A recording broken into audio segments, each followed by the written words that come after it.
आज हम उन्हीं क्वेश्चंस को रिवाइज करेंगे जिन क्वेश्चंस में डिसऑनर ऑफ बिल होगा या रिन्यूअल ऑफ बिल होगा। ठीक है, so question number 28, B sends his promissory note for 3 months to C for 6,000 rupees on 1st of May 2020। यहां पर क्वेश्चन क्या कह रहा है, प्रोमिसरी नोट है। देखो, चाहे बिल ऑफ एक्सचेंज हो चाहे प्रोमिसरी नोट हो, हैं तो दोनों नेगोशिएबल इंस्ट्रूमेंट्स।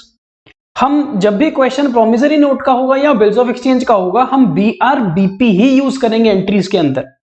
हालांकि हम प्रोमिसरी नोट भी यूज कर सकते हैं, but for the sake of simplicity, ताकि हमारा चैप्टर सेम लेवल पर हम पढ़ रहे हो, तो हम प्रोमिसरी नोट के केस में भी BRBP का ही इस्तेमाल करेंगे। अब बी ने अपना प्रोमिसरी नोट दिया है। प्रोमिसरी नोट जो व्यक्ति देता है उसने पैसे पे करने होते हैं। ठीक है, तो यहां पर बी एक तरह से पैसे देने वाला है यानी कि डेटर है, और सी यहां पर जिसको पैसे मिलेंगे वो क्रेडिटर है। तो हम एक तरफ बुक्स ऑफ सी बनाते हैं और एक तरफ बुक्स ऑफ बी बनाते हैं। क्योंकि ये बी ने प्रोमिसरी नोट दिया है तो बी हमारा डेटर है और सी क्रेडिटर है। ठीक है, क्वेश्चन हमें कह रहा है 1 मई 2020, तो हम एंट्री पास करेंगे 1 मई 2020 को प्रोमिसरी नोट आया या बिल रिसीवेबल आया सी के पास, तो एंट्री होगी BR account debit to B account 6,000 रुपए। सिमिलरली बी एंट्री पास करेगा C account debit to bill payable 6,000। तो इसके पास है बिल रिसीवेबल और इसके पास है bill payable. C gets it discounted with his bank at 6% per annum. ये 3 महीने का प्रोमिसरी नोट है या बिल ऑफ एक्सचेंज है, ये 3 महीने का बिल है। सी को जैसे ही मिला, सी ने डिस्काउंट करवा लिया 6% पे। तो कितना डिस्काउंट होगा, कैलकुलेट करते हैं। 6,000 रुपए का बिल है, 6% रेट ऑफ इंटरेस्ट है और 3 महीने अभी इसके बाकी हैं, तो ये हो जाएगा 90 रुपीज। ठीक है, तो 90 रुपीज का सी ने डिस्काउंट करवाया है। तो 1 मई 2020 को एंट्री हो जाएगी, इसके पास पैसा आया बैंक अकाउंट डेबिट 5910, डिस्काउंट या फिर इंटरेस्ट डेबिट 90, और ये जो BR है ये चला गया। राइट, यहां पर नो एंट्री। बी को कोई फर्क नहीं पड़ता, वो सी उस बिल का जो मर्जी करे। ऑन द ड्यू डेट, कहता है जिस दिन ड्यू डेट है bill is dishonoured. Due date पर बिल डिसऑनर हो गया और ये बिल है किसके पास, बैंक के पास। तो बैंक ने 100 रुपए नोटिंग चार्जेस के पे कर दिए। ड्यू डेट है 3 महीने के बाद, तो 1 मई से 3 महीने काउंट करो, तो मई से जून, जून से जुलाई, जुलाई से अगस्त, 4 अगस्त ग्रेस पीरियड डालने के बाद 4 अगस्त को बिल डिसऑनर हो गया और बिल किसके पास है, बैंक के पास। बैंक रोते रोते नोटरी पब्लिक के पास गया, नोटिंग चार्जेस पे करे और किससे क्लेम करेगा, सी से। तो बैंक बोलेगा सी तूने मुझे पैसे देने हैं, कितने, 6,100। 6,100 क्यों, क्योंकि 6,000 रुपए तो उसने बिल के पैसे लेने हैं, 100 रुपए जो उसने नोटिंग पे करी है। और सी बोलेगा ये मेरी गलती थोड़ी है, ये सारे पैसे बी से लेंगे। तो बी को वो डेटर बना रहा है, सी को वो क्रेडिट कर रहा है। इसी की ऑपोजिट एंट्री 4 अगस्त 2020 को जो बी है वो क्या बुक्स में पास करेगा, बी बोलेगा बिल पेबल टेक्निकली खत्म हो चुका है, 100 रुपए नोटिंग चार्जेस मेरा खर्चा है, और सी मैंने तुझे 6,100 रुपीज देने हैं। तो जैसे यहां पर डेबिट है बी, तो यहां पर सी हो जाएगा क्रेडिट। ठीक है, क्वेश्चन आगे पढ़ते हैं। C agreed to accept 2,250 rupees in cash including interest and noting charges and another promissory note for ₹4,000 for 2 months। तो सी ने बोला बी को एक काम कर, तू मुझे 2,250 रुपीज कैश में दे दे, जिसमें थोड़ा पैसा बिल का आ गया, थोड़ा पैसा इंटरेस्ट आ गया और थोड़ा पैसा नोटिंग चार्जेस का आ गया। और जो बचे हुए 4000 रुपए हैं उसके लिए मैं तेरे से एक और प्रोमिसरी नोट ले लेता हूं। तो सी बेसिकली टोटल पैसे कितने ले रहा है, 4000 प्लस 2250, तो टोटल हो जाएगा 6250। लेने कितने थे, लेने थे 6100, लेने थे 6100, लेकिन ले कितने रहा है 6250। इसका मतलब जो 150 रुपीज एक्स्ट्रा लिए जा रहे हैं वो है interest for the renewed bill, ठीक है ना। तो यहां एंट्री क्या पास करेंगे हम, 4 अगस्त 2020 को एक नया बिल रिसीवेबल आ गया 4000 रुपए का, 4000 रुपए का नया बिल आ गया। कैश कितना आया 2250। लेने कितने थे बी से, बी से लेने थे 6100 रुपीज, तभी तो उसका अकाउंट क्लोज होगा। और जो ये हमने कैलकुलेट किया है 150 रुपीज का इंटरेस्ट, ये हो गई इंटरेस्ट की इनकम 150। एंट्री हो गई मैच। सेम एंट्री यहां पर पास हो जाएगी 4 अगस्त 2020 को, लेकिन ऑपोजिट एंट्री हो जाएगी। सी डेबिट 6100, सी को डेबिट करना पड़ेगा 6100 क्योंकि सी को क्रेडिट कर रखा था पहले 6100 से। जो इंटरेस्ट पे करा है 150 वो खर्चा, कैश चला गया 2250 और बाकी हो गया बिल पेबल 4000। तो अब क्या हुआ है, ये है नया बिल रिसीवेबल और ये है नया bill payable. Clear. On the due date, due date पर, अभी ड्यू डेट कितनी आएगी, 2 महीने के बाद आएगी, तो ड्यू डेट कैलकुलेट कर लो। 4 अगस्त से ड्यू डेट कैलकुलेट करो 2 महीने, तो अगस्त से सितंबर, सितंबर से अक्टूबर प्लस 3 दिन, तो 7 अक्टूबर 2020 को क्या हुआ, on the due date B approaches C again. B ने पैसे देने हैं ड्यू डेट पर, बी फिर से सी को बोलता है and ask for renewal of bill for a further period of 3 months. B फिर से सी को बोल रहा है कि भैया मेरे पास आज भी पैसे नहीं है देने के लिए, कृपया करके इस बिल को रिन्यू कर दे और 3 महीने के लिए। सी कहता ठीक है, provided you pay 200 as interest to me in cash. तो सी कहता है मैं बिल रिन्यू करने के लिए तैयार हूं, लेकिन क्योंकि और 3 महीने एक्सटेंशन देनी है ना, तो मुझे कृपया करके 200 रुपए इंटरेस्ट कैश में पे कर दे। तो ठीक है, सबसे पहला काम हमें हमेशा याद रखना है, रिन्यूअल में जो पिछला वाला बिल है उसको कैंसिल करना है। तो ये है हमारा पिछला वाला बिल, ऐसे ही यहां पर है ये हमारा पिछला वाला बिल। दोनों ही बुक्स में इनको कैंसिल करना है। कैंसिल करने का मतलब है रिवर्स करना है। तो 2BR करके ये रिवर्स हो गया, और ये पैसे किससे लेने हैं, बी से, तो बी को कर दिया 4000 से डेबिट, तो बी बन गया डेटर। ऐसे यहां पर बीपी को करना है कैंसिल, बीपी अकाउंट डेबिट 4000, और ये पैसे किसको देने हैं, सी को। ये करने से ये हमारा पुराना वाला जो बीआर है और बीपी है ये क्लोज हो जाता है, अब खत्म हो गया। अब बी से 4000 रुपए लेने हैं, इसी की तो रिन्यूअल हो रही है, लेकिन रिन्यूअल करने के लिए उसने क्या बोला है, 200 रुपए इंटरेस्ट पे कर देना। तो ठीक है, सेम डेट पर कैश रिसीव कर लो for interest, cash to interest, और यही एंट्री इधर opposite, interest debit to cash. अब नया बिल रिसीव कर लो, नया बिल रिसीव करोगे तो बीआर अकाउंट डेबिट 4000, देने वाला कौन, बी 4000, और इसी की रिवर्स एंट्री यहां पर C account debit 4000 to bill payable 4000। क्या क्वेश्चन है नए बिल के बारे में बताया है, हाँ।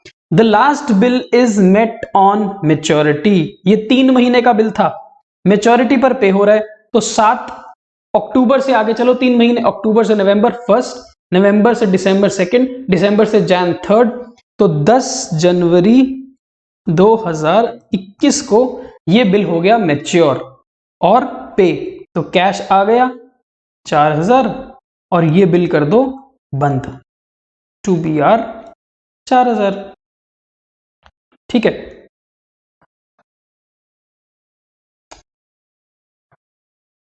और यहां पर भी opposite entry, BP account debit to cash account.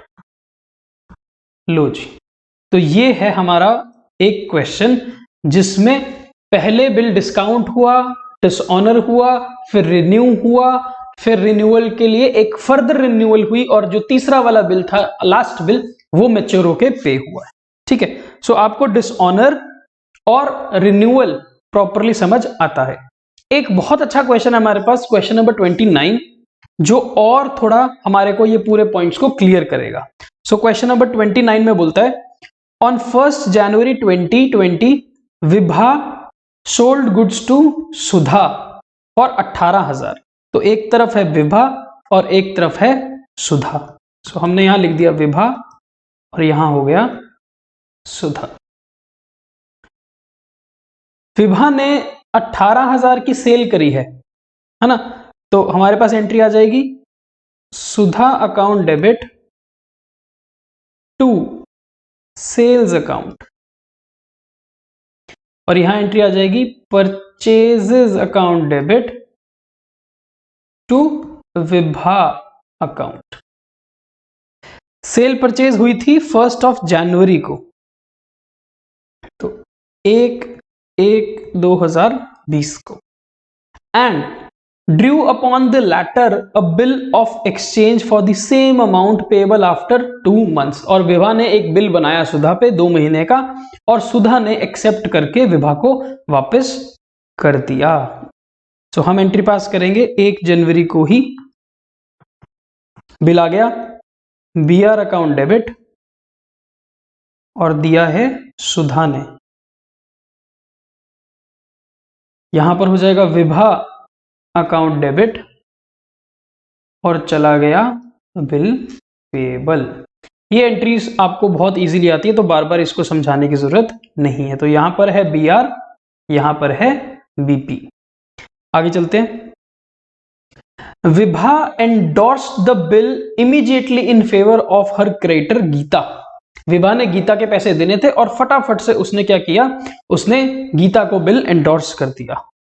तो यहां तो कोई एंट्री नहीं होगी क्योंकि सुधा को कोई फर्क नहीं पड़ता, लेकिन यहां पर 1 जनवरी को एंडोर्समेंट हो जाएगी गीता को। सो गीता रिसीवर है, गीता अकाउंट डेबिट, और ये बिल गीता के पास चला गया। क्वेश्चन ने गीता की बुक्स नहीं मांगी हैं, पर फिर भी हम गीता की बुक्स बना देते हैं। तो एक तरफ अब हमारे पास है गीता की बुक्स। गीता के पास 1 जनवरी 2020 को क्या आया, bill receivable from Vibha, BR account debit to Vibha.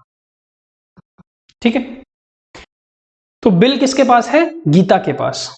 आगे क्वेश्चन क्या कह रहा है, 5 days बिफोर मैच्योरिटी, बिल था कितने महीने का, 2 महीने का। 1 जनवरी से 2 महीने काउंट करोगे तो तुम्हारे पास आएगी due date plus grace period जोड़ के, जैन से फेब, फेब से मार्च, मार्च 4 मार्च से 5 दिन पहले, 4 मार्च से 5 दिन पहले अगर आप देखोगे तो कौन सी डेट आ जाएगी, 4 मार्च से 5 दिन पहले 28 या 29, 2020 में 29 का दिन था, तो 29 फरवरी 2020। इस दिन क्या हुआ, द बिल ऑफ सुधा जो है, Sudha requested Vibha to cancel the bill since she was short of funds. क्या हुआ, विभा ने सुधा को सामान बेचा था, सुधा ने एक बिल दिया था, वो बिल उठा के हमने गीता को दे दिया है। अभी बिल किसके पास पड़ा है, गीता के पास पड़ा है, लेकिन जो सुधा है उसको ये नहीं पता है कि बिल गीता के पास है, क्योंकि जो ड्रॉई होता है उसने तो पैसे ड्रॉर को ही देने हैं, उसको नहीं पता चलता तब तक जब तक ड्यू डेट ना आए। तो ड्यू डेट से पहले उसने विभा को फोन किया या बताया कि मैं आपको पैसे नहीं दे पाऊंगी because I am short of funds, कृपया करके आप पुराना वाला बिल कैंसिल कर दो और रिन्यू कर दो नया बिल। लेकिन क्या विभा बिल रिन्यू कर सकती है, सोचो, विभा के पास तो बिल ही नहीं है ना, बिल तो गीता के पास पड़ा है। अब अगर रिन्यूअल ऑफ बिल होता है तो रिन्यूअल ऑफ बिल तभी हो सकता है अगर बिल ड्रॉर और ड्रॉई के बीच में है। यहां पर बिल ड्रॉर के पास नहीं है, ड्रॉर ने ये बिल गीता को एंडोर्स कर दिया था, बिल तो गीता के पास है। अगर रिन्यूअल करना है तो गीता से वो बिल वापस लाना पड़ेगा, ठीक है। तो आगे क्वेश्चन पढ़ते हैं पहले ध्यान से। 5 days before maturity, Sudha requested Vibha to cancel the bill as she was short of funds. She further requested to draw a new bill upon her including interest of 200. ये बात भी हो गई। विभा एक्सेप्टेड सुधाज रिक्वेस्ट, विभा कहते ठीक है मैं ऐसा कर लेती हूं, लेकिन क्या करना पड़ेगा?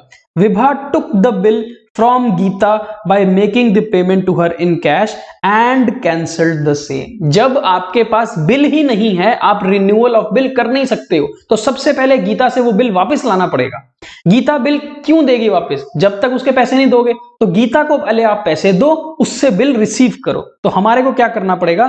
पहले गीता को पेमेंट करनी पड़ेगी। तो हम बोलेंगे Geeta account debit 18,000 to cash. Geeta को पेमेंट कर दी। अब गीता से बिल वापस ले लो सेम डेट पर। बीआर हमारे पास वापस आ गया 18,000 का, और ये किसने दे दिया? गीता ने। तो एक हाथ हमने उसको पैसे पकड़ा दिए और दूसरे हाथ उसने हमारे को बीआर दे दिया। यही दोनों एंट्रीज ऑपोजिट कौन पास करेगी? गीता। गीता क्या बोलेगी? सेम डेट पर, मतलब 29 ऑफ फरवरी को गीता बोलेगी कैश रिसीव हो गया, 2 दिया है विभा ने, और फिर विभा को हम क्या दे देंगे? Bill receivable. तो ये जो बिल है, ये बिल हम विभा को दे देंगे। ठीक है, इसी कारण विभा के पास बिल वापस आ गया। अब क्योंकि बिल विभा और सुधा के बीच में है, तो उन्होंने आपस में क्या डिसाइड किया? इस बिल को कैंसिल करेंगे और रिन्यू करेंगे। तो बिल को कैंसिल करने की एंट्री पास करनी पड़ेगी सेम डेट पर। ये बिल को कैंसिल करना है, तो बिल हो जाएगा क्रेडिट। और पैसे किससे लेने हैं विभा ने? सुधा से। तो सुधा को बना देंगे डेटर। ऑपोजिट एंट्री यहां पर, बीपी हो जाएगा कैंसिल, 2 पैसे देने हैं विभा को। ठीक है, अब एक तरफ है सुधा डेटर और दूसरी तरफ है विभा क्रेडिटर।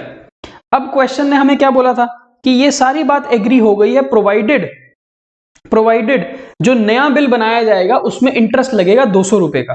तो ठीक है, then she drew a new bill upon Sudha as agreed. तो बिल बन गया 200 रुपए इंटरेस्ट के साथ। तो बिल कितनी डेट पे बना? 29 फरवरी 2020 को बना। तो बिल रिसीव हो गया, डेबिट 18,000 प्लस 400, 18,400 का बिल है। सुधा से पैसे लेने थे 18,000, बाकी क्या है? इंटरेस्ट। जैसे ही आप एंट्री पास करोगे, ये जो सुधा का अकाउंट है कैंसिल हो जाएगा। सेम ऑपोजिट एंट्री उस तरफ करनी पड़ेगी। विभा अकाउंट डेबिट 18,000, इंटरेस्ट जो पे किया है वो खर्चा, और क्या चला गया? बिल पेएबल 18,400 का।